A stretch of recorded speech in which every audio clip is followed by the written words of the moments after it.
نبی صلی اللہ علیہ وسلم نے فرمایا قیامت کے دن انسان اپنے اعمال کو دیکھے گا، اتنا وزنی ترازو، وہ کہے گا یہ نیکیاں تو میں نے کی نہیں ہیں، تو اللہ فرمائیں گے تجھے دنیا میں جو مشکلات پہنچی اور تو نے صبر کیا، وہ سارا صبر اللہ نے نیکیاں بنا کے تیرے ترازو میں رکھ دیا۔ اور حدیث میں آتا ہے کہ صبر سے بڑھ کر، حدیث کا مفہوم ہے کسی عمل کا وزن نہیں ہے، کوئی تہجد، کوئی مجاہد کی جو اتنی فضیلت ہے نا میدان جنگ میں لڑنے کی، اس لیے کہ صبر کرنا پڑتا ہے، جن چڑیل بھوت آ گئے، کوئی بھی ٹینشن ہے نا، تو اس میں آپ صبر کو ہلکا نہ سمجھیں۔ حدیث میں آتا ہے کہ نبی صلی اللہ علیہ وسلم نے فرمایا مسلمان کو جب تکلیف پہنچتی ہے اس کے درجات بلند، وہ تکلیف اس کو بنانے کے لیے، اور منافق کو جب تکلیف پہنچتی ہے تو تکلیف برائے تکلیف ہوتی ہے۔ وہ اے اللہ ہمیں شکر کی نعمت سے ہی نواز دے، بس تو ہمیں نعمتیں دے اور شکر کی توفیق دے دے، اسی سے ہمارے گناہ معاف کر دے،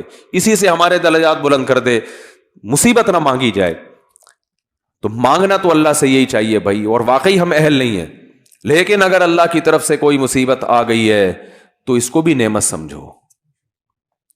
بڑے بڑے لوگوں کو اللہ نے ان مصیبتوں میں نوازا ہے۔ علماء کہتے ہیں عبادت کر کے انسان اتنے اونچے درجات حاصل نہیں کر سکتا جتنا مصیبت پہ صبر کر کے اونچے درجات ملتے ہیں، اس کو اللہ کا قرب بھی ملتا ہے اس کو۔ اللہ تعالی ہم سب کو سمجھنے کی، عمل کی توفیق عطا فرمائے۔ وما علینا الا البلاغ۔